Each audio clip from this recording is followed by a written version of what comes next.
Hola, ¿qué tal? Muy buenos días, amigos de Ultimátum Digital. Sean todos bienvenidos a este espacio informativo de Arsenal de Plumas. Los comentarios, las opiniones de nuestros articulistas y columnistas que hablan de lo que pasa en el mundo, en México y en Chiapas, donde las cosas están verdaderamente intensas en materia electoral y en otros temas que aquí le iremos comentando.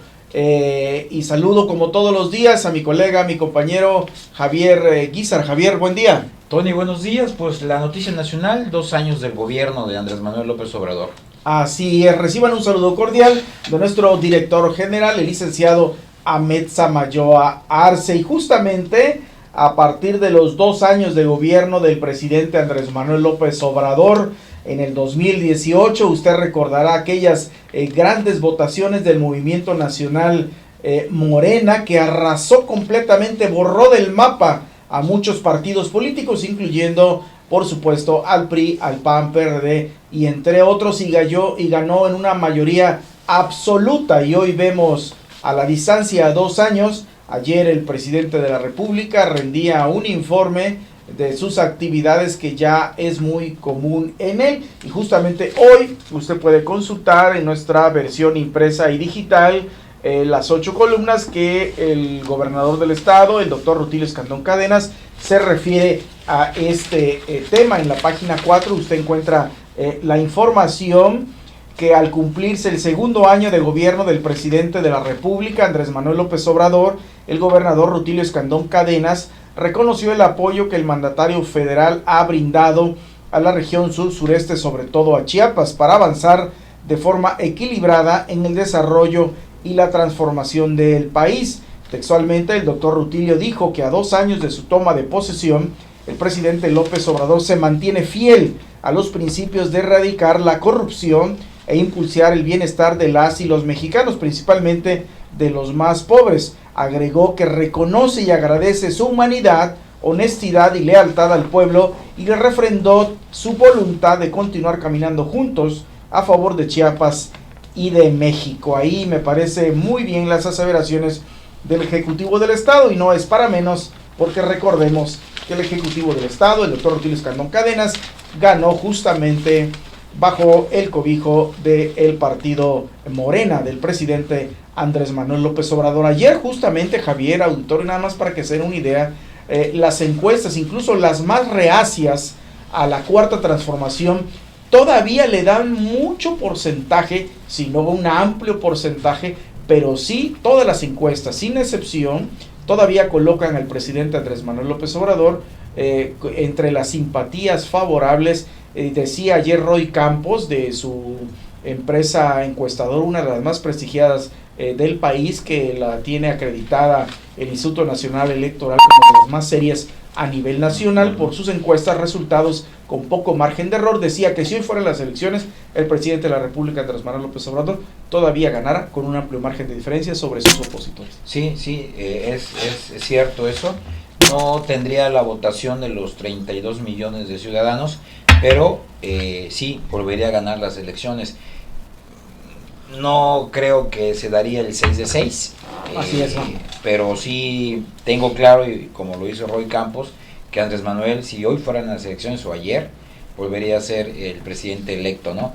Lo que sí está en tela de juicio es... yo no cuestiono al presidente, fíjate.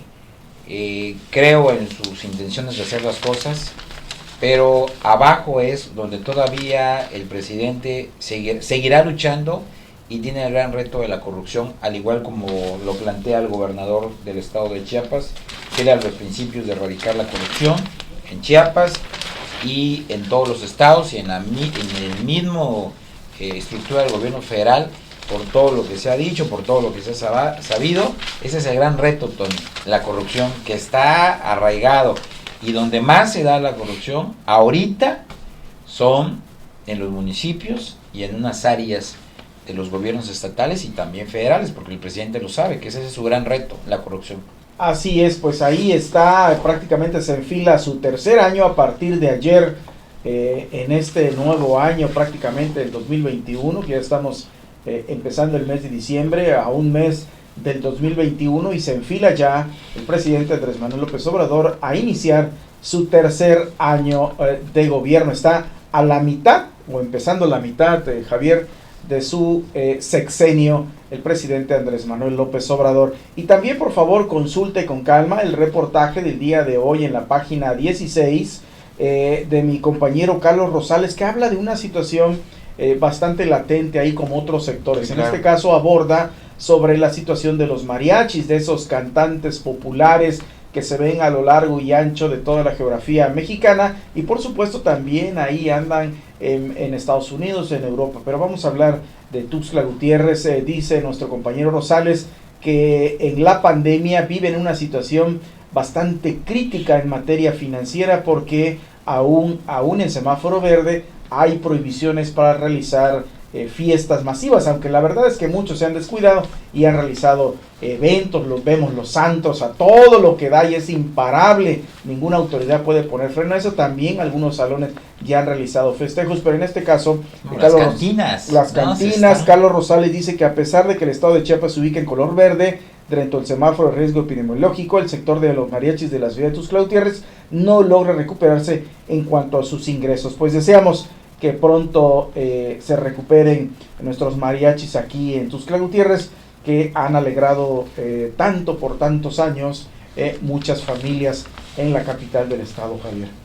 Es cierto, coincido con la nota, y déjame decirte que me sorprende la actividad que han tenido los bares y cantinas, que aquí se tiene la cultura para ir a la cantina y botanear, pero muchísima gente, Tony, muchísima gente está saliendo. Y bueno, acuérdate que también los mariachis es un colectivo de 7, 10, 12 personas que viven de eso. Viven de 120 familias. 120 familias, entonces más de 1,000 personas estamos hablando. Cuando los meses que fue muy complejo, pues mucha gente se encerró, no contrató ni tríos, ni mariachis, ni nada. Yo vi que bajó cuando cerraron las cantinas. Yo vivo en una zona de áreas de cantina, fue terrible, yo vi muchos meseros sufriendo. Ahorita, con las sanas medidas que se han dado, que muchos no lo llevan a cabo, a eso es lo que me refiero, las cantinas han vuelto a la actividad normal, y no dudo que por ahí ya empiece la gente a contratarlos a los mariachis en este mes de diciembre, que es tan movido, pero que también tenemos que cuidarnos, porque el día de ayer más de 8,000 contagios y más de 800 fallecidos a nivel nacional. Sí. Entonces es muy complejo y varios estados están en color rojo. Así es, pues ahí está, y yo creo que puede ser un llamado hacia las autoridades competentes, sean las que sean, tanto municipales, estatales como federales, para que se fijen, volteen a ver a este sensible sector de la población, en este caso en Tuxtla Gutiérrez, y creemos que también estarían pasando la misma situación en otros lugares del estado de Chiapas por la crisis económica provocada por la pandemia, y ojalá puedan auxiliarlos a estos mariachis de Tuxtla Gutiérrez. Son bastantes, imagínense, ser más de 1,000 personas que están implicados en este sector. Pues ahí está, y les deseamos pronta recuperación de la crisis económica. Y justamente hablando del segundo aniversario del presidente de la República, Andrés Manuel López Obrador, comenzaremos hablando de la columna de Juan Carlos Calimayor Franco, en su columna A Estribor, que habla de que las alianzas, la alianza o se acabó.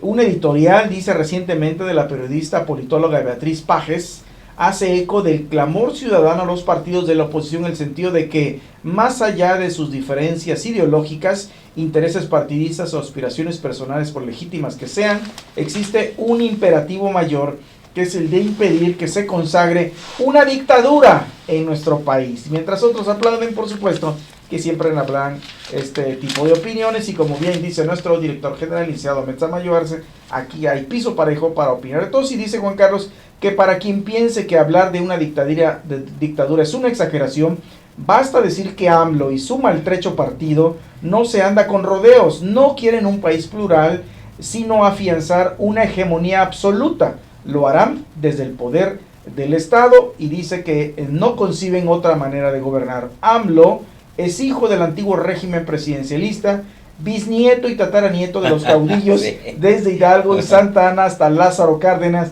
y aspira a ser una alteza serenísima, entre comillas, y Tata AMLO al mismo tiempo. Es Casi quizás como Porfirio el Díaz. mayor demagogo de nuestra historia. Muy bien, Juan Carlos, por tus padres, está clarísima tu postura, ¿no? Déjame decirle a mi amigo Juan Carlos que el presidente ha sido, que Andrés Manuel López Obrador siempre ha sido un hombre de estar en la línea, de hacer política contracorriente, digo, a su estilo, nos parezca o no nos parezca, jugar al límite del tiempo también. Ha sido un kamikaze Andrés Manuel.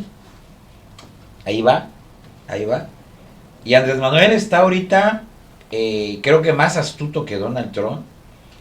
Y él sabe que hay dos temas importantes ahorita. Bueno, hay varios temas, pero primordialmente dos temas, Tony. Uno es que la vacuna esté a más tardar a principios del segundo trimestre. Estamos hablando de mayo. O a fines del primer trimestre. Marzo, abril, antes de mayo, Tony. Antes del 6 de junio. Es determinante para el presidente la vacuna, para lo que él quiere hacer políticamente, y mínimo sí la recuperación económica de unos puntos que ayudarán a reactivar la economía de este país, que ya ha sido afectado. Ya de por sí traíamos un problema, y con lo de la pandemia y el tema global nos ha afectado. Pero si a Andrés Manuel, Tony, se le juntan esos dos temas favorables con lo que dijo Roy Campos de las encuestas, va a ser muy difícil que se pueda tener mayoría en el Congreso, por más alianzas que se hagan y por más buenos candidatos que puedan poner la oposición, PRI, PAN, PRD, todos los demás partidos contra Morena.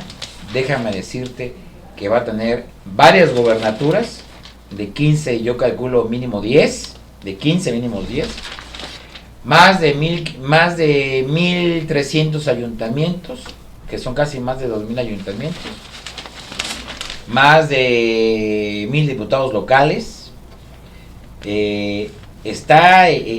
son 30 congresos que se están en juego, 15 gobernaturas, 30 congresos, más de 2,000 ayuntamientos. Va a tener más del 70% Andrés Manuel, y va a mantener la mayoría en el Congreso de la Unión. Sí se le conjuga todos estos temas a Andrés Manuel, y él lo sabe, fíjate. Así es, por eso, en opinión de Juan Carlos Calimayor, pues No él piensa en el tema de la demagogia, habla de ofertas incumplidas, que ofreció la panacea, el crecimiento económico al 6%, los servicios de salud como Dinamarca, y acabar con la inseguridad del país, dizque atendiendo las causas. También habla obviamente de lo que tú comentabas, la mayoría en el Congreso, y remata en un apartado que escribió, que se llama Madurez. Dice: confiemos entonces en que los partidos de oposición tengan la madurez y la altura de miras para construir las alianzas que sean necesarias, que los aspirantes a cargos de elección dejen de lado sus ambiciones y mezquindades, que se privilegie la unidad en torno a un objeto común, que se definan con claridad de qué lado quieren estar. Yo lo tengo claro, escribe Juan Carlos Calimayor. Desde hace rato afino la puntería desde la trinchera de las ideas y la crítica. Y la exposición de Juan Carlos Calimayor ya rumbo al 2021, y a propósito del segundo aniversario del presidente Andrés Manuel López Obrador de haber triunfado en el 2018.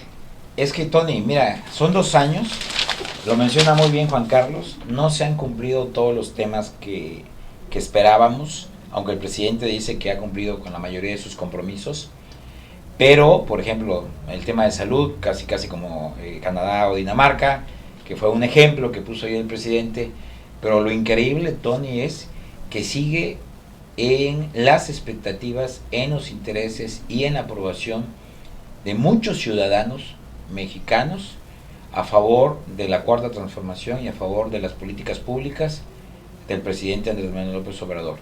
Entonces, tiene que hacer un buen trabajo la oposición, como muy bien lo plantea él, como tú también lo has dicho, si se sientan, acuerdan, pactan, consensan para poder enfrentar el proceso electoral del primer domingo de junio, el 6, para poder ganarle a Morena gobernaturas, diputaciones locales y lo que hoy como nunca nos tiene a todos interesados, que son las diputaciones federales.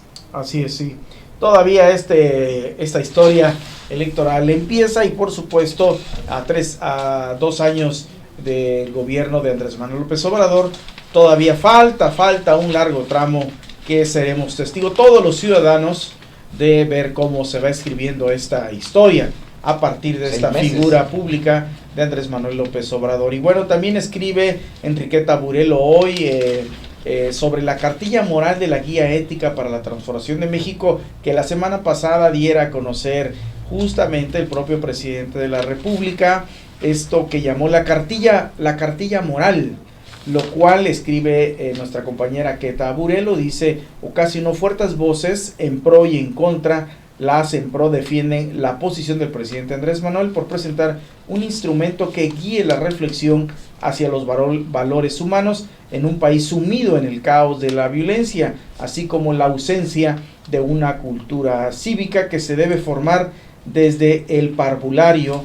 Creo, dice ella, que es mi generación fue la última, su generación fue la última en los años 60 que contó con un texto y clases de civismo. Eso sí es cierto. Por otro lado, quienes manifestamos recelo por el reparto de este documento, consideramos que ante los acelerados cambios sociales que vive el país y el mundo, puede elaborarse otro documento que tuviera el propósito de provocar la reflexión hacia la ética, hacia los principios morales acorde con la época.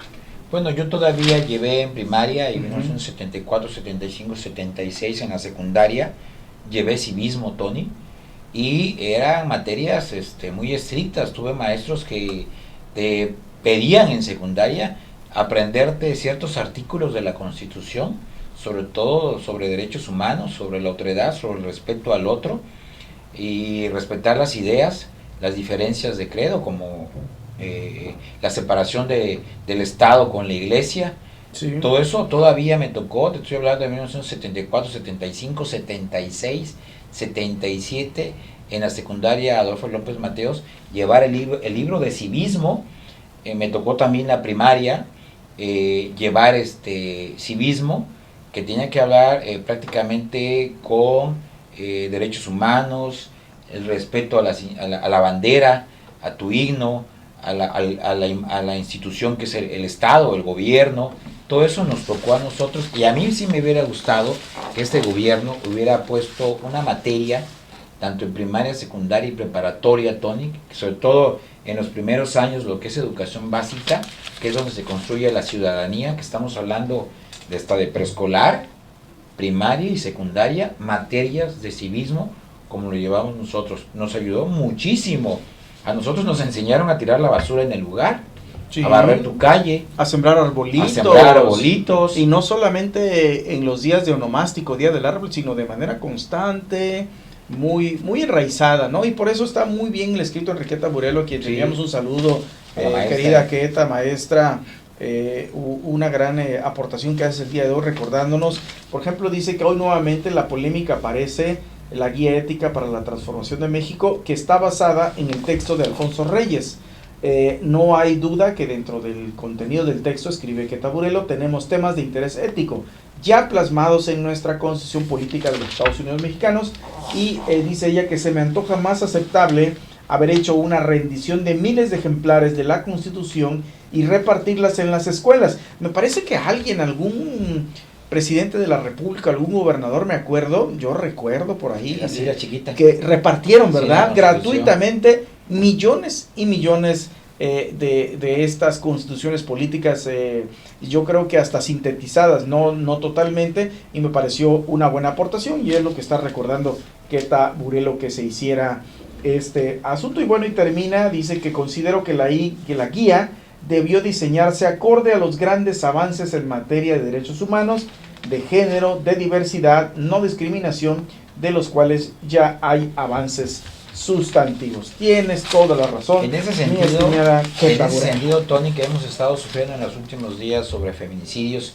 que hemos platicado acá, que también son temas que se tienen que ver en la materia de civismo. A mí sí me hubiera gustado una materia desde preescolar, primaria, secundaria y prepa, pero implicaba, Tony, contratar maestros, implicaba un gasto y no fue prioridad para el gobierno. Sí. Crear ya el maestro o la maestra desde preescolar, primaria, secundaria y preparatoria, porque también llevé ética en la preparatoria, que diera esa materia de civismo que es tan necesaria en este país, y ahí se tienen que ver temas de, por ejemplo, los feminicidios, violaciones a derechos humanos, inclusión, el respeto a la diversidad, a los grupos que existen, hasta las preferencias sexuales, todo ese tipo de situaciones que hay que respetarlas, a la iglesia por su lado, el Estado por sí, todo eso implicaba un recurso. Qué triste.